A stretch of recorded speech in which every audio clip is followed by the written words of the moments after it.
Heute möchte ich euch die 9 verschiedenen Bremstrommeln erklären, die was ich kenne vom Steyr-Puch 500, 650, 700, was mit den Alu-Bremstrommeln alles verbaut wurde. Und auf was man aufpassen sollte. Zum Beispiel, wenn man eine Bremstrommel kauft, sollte der Stahlring zu dem Aluminium keine Oxidation haben. Immer wieder sind da Oxidationen drinnen. Dann hat man eine Unrundheit, auch wenn man es ausgedreht hat. Das macht keinen Spaß, mit die zu bremsen. Ja, also sowas ist Schrott. Dann sollte man vielleicht, wenn man eine hintere Trommel kauft, auch probieren mit einer guten Halbachse, ob sie gut sind oder ob sie locker sind. Ja, weil wenn sie locker sind, kann man sie genauso wegschmeißen. Und leider Gottes kaufen die Kunden immer nur mit dem Auge. Wenn es ein bisschen schön poliert ist, dann ist was wert. Ja. Wenn das aber aus dem Zentel, also aus dem Mittel ausgedreht ist und das vibriert, ist nichts mehr wert. Ja, also das gehört ordentlich gemacht. Und jetzt zeige ich euch einmal zum Beispiel 5 verschiedene vordere Bremstrommeln. Die erste Bremstrommel hat da keine Nummer. Da ist zum Beispiel eine Nummer 501, das ist die zweite. Die sind gerade von den Rippen, das ist 57, ohne Nummer, gerade Rippen. Ja. Dann würde ich sagen 58, 59, auch noch gerade Rippen. Und dann kommen schon die besseren, was ich ab 61 oder so, die haben dann schon schräge Rippen. Gerade Rippen, schräge Rippen. Ja.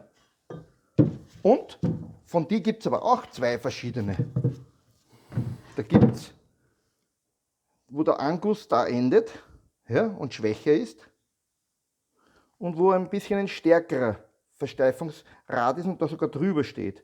Das sind die stärkeren Bremstrommeln von der zweiten Serie. Ja. Und was es auch noch gibt, man sollte auch, wenn man eine Trommel kauft, ja, original hat man 4 mm Bremsbackenbelag. Ja. Wenn man den reingibt, dann sollte das nicht schaukeln. Wenn das hin und her schaukelt, dann ist schon ausgedreht, weil Standard ist 180 mm. Und nicht 181 oder 182, weil dann muss man 4,5 oder 5 mm stärkere Belege geben. Ich verkaufe offiziell normal die 4 mm, auf Wunsch natürlich auch stärkere. Aber bitte vorher messen und dann, wenn man sie gekauft hat, auch schauen, ob sie nicht schaukeln. Und dann gibt es die letzte Version, die waren beim Kombi und beim 650 TR, die haben da einen O-Ring, die haben alle keinen O-Ring. Die sind alle, die alten 500er, 650er, die haben alle keinen O-Ring.